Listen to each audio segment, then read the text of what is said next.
When Ricky Lee Bencki first met policeman Jeff Pilo, she thought she had found her lifelong protector. My first thought was, oh my gosh, he is so hot. A lot of my friends said that my parents had like the perfect marriage. They were very much in love. But the police motto to protect and serve wasn't exactly what Ricky Lee's husband had in mind. He betrayed everybody here. He betrayed this whole community. I didn't do anything wrong. And when he crossed the thin blue line, Ricky Lee had no idea what to believe. They've got the wrong man. Who am I going to believe? None of it made sense. When it comes to love and marriage, things aren't always as they seem.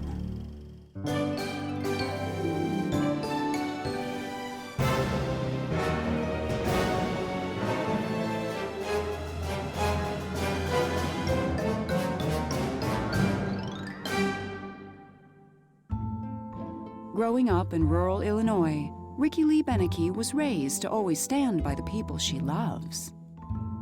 I always believed that I was a very faithful person. Never saw the bad in people. I always tried to find the good. In the summer of 1987, when she was just 17, Ricky Lee saw plenty of good in 22-year-old Jeff Pilo. He was in the service in the Navy. He had a great smile. It just lit up his whole face.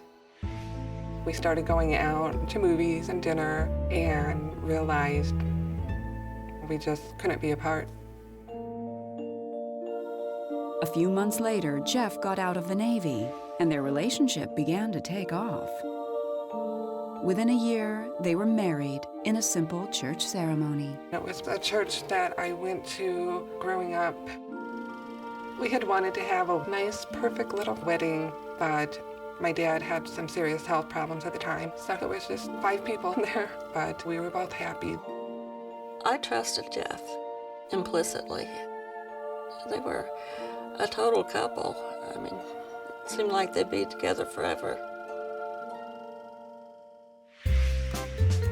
Money was tight for the newlyweds until June of 1989, when Jeff found a new way to serve his country by joining the police force in Bloomington, Illinois. He always knew he wanted to get into law enforcement, and I always liked that he had a plan. He set out to make the streets a safer place. The work was hard and the hours were long, but 6 years and 3 children later, Jeff and Ricky Lee still managed to keep the spark alive. We would have 3 nights a month where it would be just the 2 of us. I'd plan a night, he'd plan a night. He'd bring me flowers, that sort of thing. It was a great childhood. He'd always spend time with us. We always thrived on our daddy time. But it wasn't always easy. As Jeff climbed the ladder at work, the night shifts and emergency calls became more frequent. The unusual hours began to take a toll. He wanted to work as much as he could, but it was just hard as a police wife to get used to feeling like the job was more important sometimes. But the effort paid off when Jeff was honored by a local organization as Policeman of the Year. In the summer of 2000, Jeff was promoted to sergeant, and Ricky Lee was thrilled. I threw a promotion party for him. Had cake, gifts. I had a little coffee mug engraved with Sergeant Pilo on it for him. I was so proud of him. The future looked bright for the Pilo family. But 6 years later, all of that promise would suddenly disappear. On the afternoon of June 10th, 2006, Ricky Lee and the kids were driving home from the movies. Jeff was at the station and had just taken an exam for another big promotion. We turned down the road our house was on, and I noticed a couple of vehicles there. I recognized them as being police vehicles, but not marked. My first thought was, Jeff had a bunch of people over after the test to relax and unwind from the test. Okay. But the police weren't there for a party. I had seen the assistant chief of police. I was like, there's no way he'd be here after a test for any type of gathering. My heart just like dropped, because you're taught your entire life, if you ever see another cop at your house, Your dad's probably dead. I got out, went up straight to the assistant chief. He goes, I know what you're thinking, but Jeff's okay. So it's like, oh, huge relief. All right, why are you here? The Policeman of the Year was about to be stripped of his title, his badge, and ultimately his freedom. It's the stuff that you see in Hollywood. I mean, you don't see this every day. I was astounded. Are you kidding? This is a joke, right?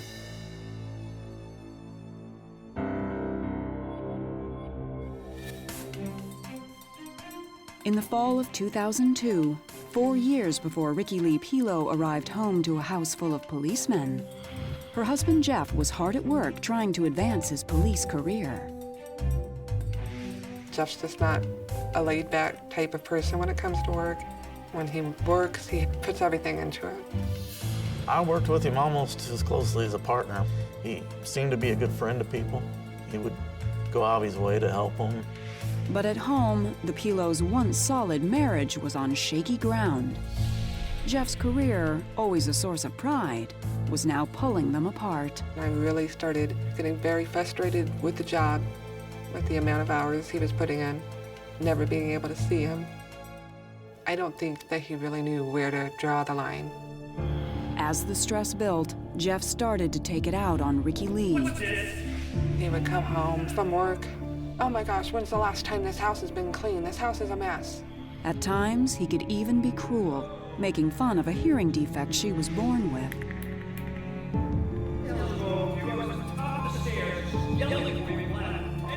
He would get frustrated about her hearing, and it was like, you're stupid because you can't hear me.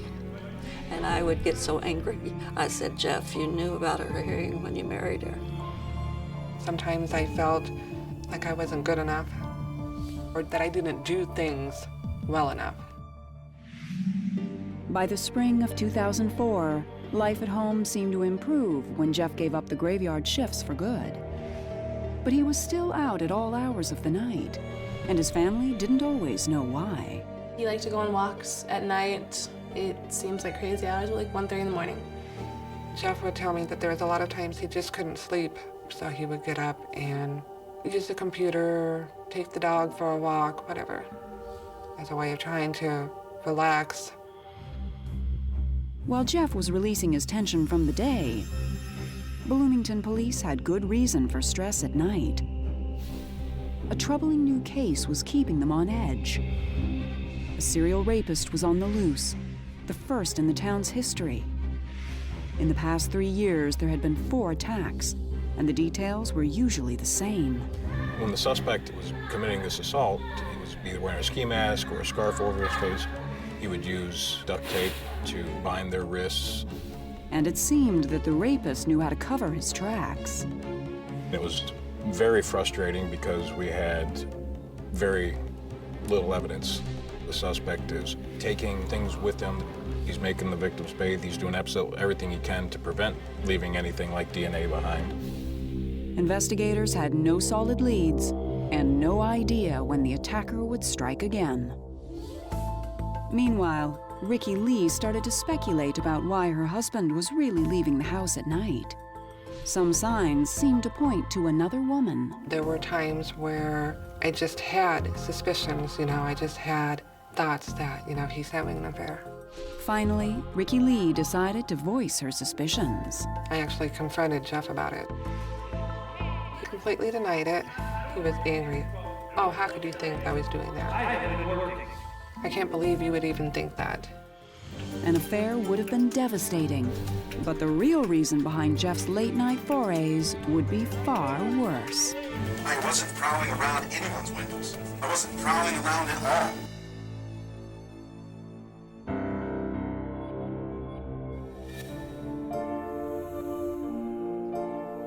In June 2006, Jeff Pilo was up for a promotion from sergeant to lieutenant in the Bloomington, Illinois PD.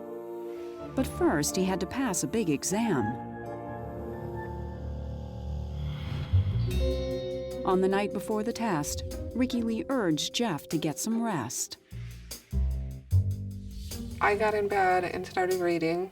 He said he was going to take a shower, joked around about some stress relief. Told me don't fall asleep. Well, I fell asleep before he got out of the shower. And I remember waking up very early in the morning, and he was laying in bed next to me asleep. Meanwhile, that same night, the Bloomington police were about to get an unexpected break in their serial rape case. Shortly after midnight, a 911 call came in from the edge of town.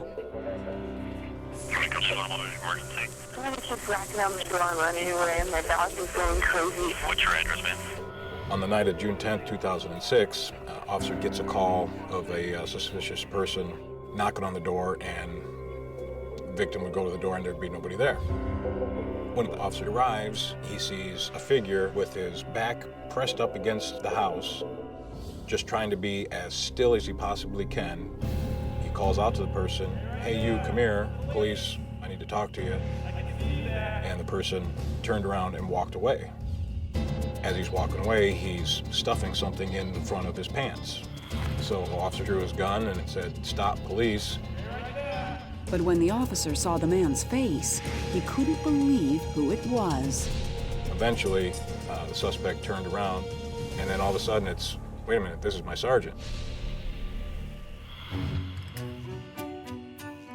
Later that day, around 3 p.m., Ricky Lee was returning home from the movies with the kids. As soon as they reached the driveway, she realized that something was terribly wrong. My daughter starts to pull in, and I told her to stop because I had seen the assistant chief of police. I told the kids to stay in the car. I got out, went up, straight to the assistant chief. He goes, "I know what you're thinking, but Jeff's okay." So I was like, "All right, why are you here?" He said, "Well, he has been arrested, and we do have a search warrant for your house." The chief explained that Jeff had been caught attempting to break into a woman's house just after midnight. He was briefly detained and then let go. To me, that made no sense because I never noticed him gone last night. When I went to bed, he was in the shower. I woke up, he was in bed next to me. You're lying. But later that morning, after Jeff took his test, officers arrested him for stalking and attempted burglary. I started yelling at the assistant chief and yelling at all the other officers there and really making a scene because it was just beyond belief. But Ricky Lee would soon learn that the burglary arrest was only the tip of the iceberg. The police were sure they had caught their serial rapist. Way back in 2003, we found records that our second victim had had her license plate run at a certain time and place that just didn't make sense. Well, the license plate had been run at that time by a in-car computer that was logged in under Jeff Pilo's login. 3 years later, all of a sudden, Jeff Pilo is found outside a woman's house at 1 o'clock in the morning trying to break in. Convinced of a link, detectives pulled Jeff in for questioning right after his exam. During the interrogation, Jeff's behavior was bizarre. I couldn't sleep. All right, houses come up for sale in that area all the time. I'd be interested in buying my mother-in-law a house. I was looking to see what kind of access went down to that lake. That's all. To me, that excuse of out looking for a house for my mother-in-law just had a lot of holes. It just didn't make sense. I mean, any police officer knows that you don't go up onto somebody's private property at that time of the morning. This lady has someone prowling around her windows. There's nobody else out there but you.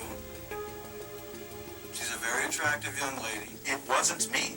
I wasn't prowling around anyone's windows. I wasn't prowling around at all. Later on, when investigators put Jeff in a lineup, things only got worse for him. His striking blue eyes and distinctive voice would become the key to putting him away.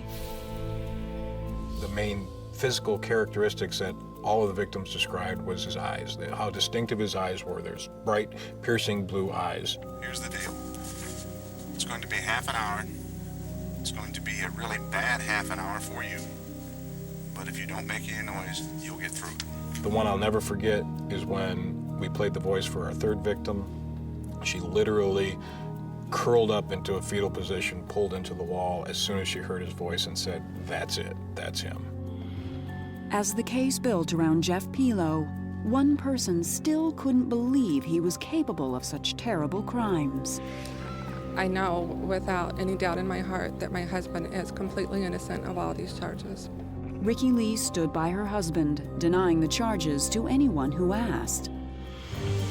But police had searched her home and found something so damning that it would shake even Ricky Lee's faith in Jeff. Jeff says he's innocent. I've always stood by him. It was driving me insane. Everything fell right in line. All the pieces to the jigsaw puzzle fell together.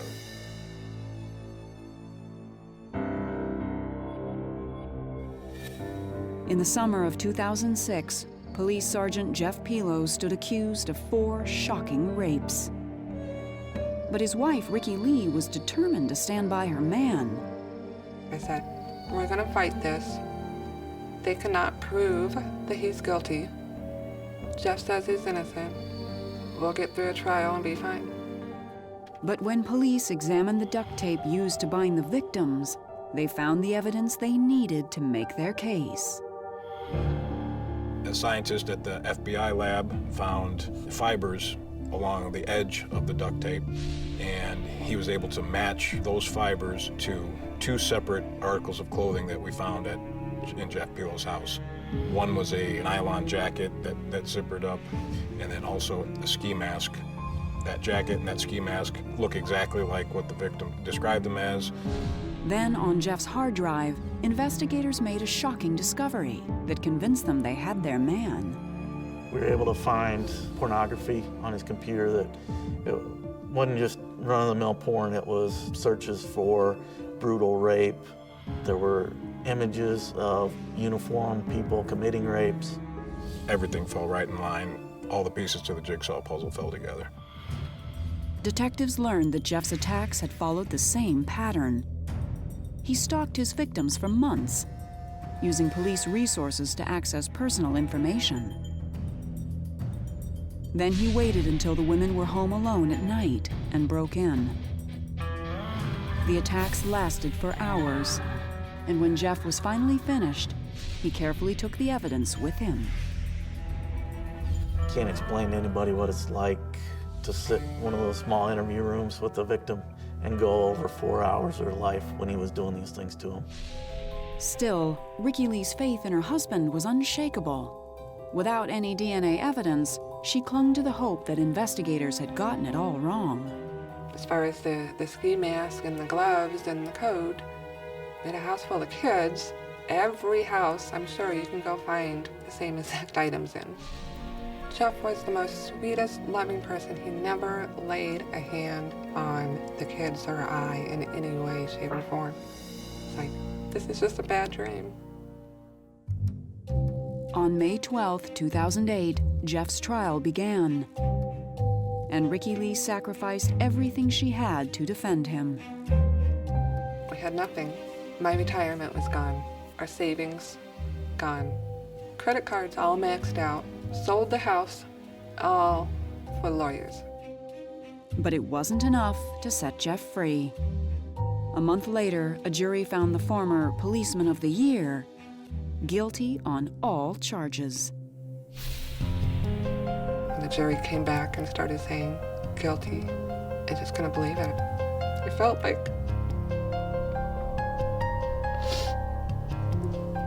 I died. That was the end of my life. Despite a letter from Ricky Lee appealing for leniency, the judge threw the book at Sergeant Jeff Pilo. He was sentenced to 440 years in prison. And the community looks towards their police officers to help protect them. And, you know, he put everybody here in a bad light, without a doubt. He betrayed everybody here. He betrayed this whole community. I was just an emotional wreck because this nice, perfect little, wonderful family and life that we had all had was now completely shattered, and I just could not make any sense out of anything. Today, Ricky Lee has a new apartment, a new job, and a new outlook on life. I've made a lot of changes in my life. and really am happy. I'm at peace, if nothing else. After years of questioning, Ricky Lee has finally admitted that Jeff may not be innocent, but she's still not absolutely sure that he's guilty. I gave up on trying to figure it out. It was driving me insane. Jeff says he's innocent. I've always stood by him. I want to believe that, but now I've stopped trying to figure it out, and I am just doing what I can for me to survive and go on. I love him. There's not a day that goes by that I don't think about him, but I want to know the truth. If this really did happen, come out and say everything, come clean. I just want to be able to know something. Although Ricky Lee and Jeff remain legally married, she considers their union over. Well, I'm sad in one hand because I always dream that marriage is forever. I also know that while I love Jeff, I always have, I always will. But we don't have a marriage.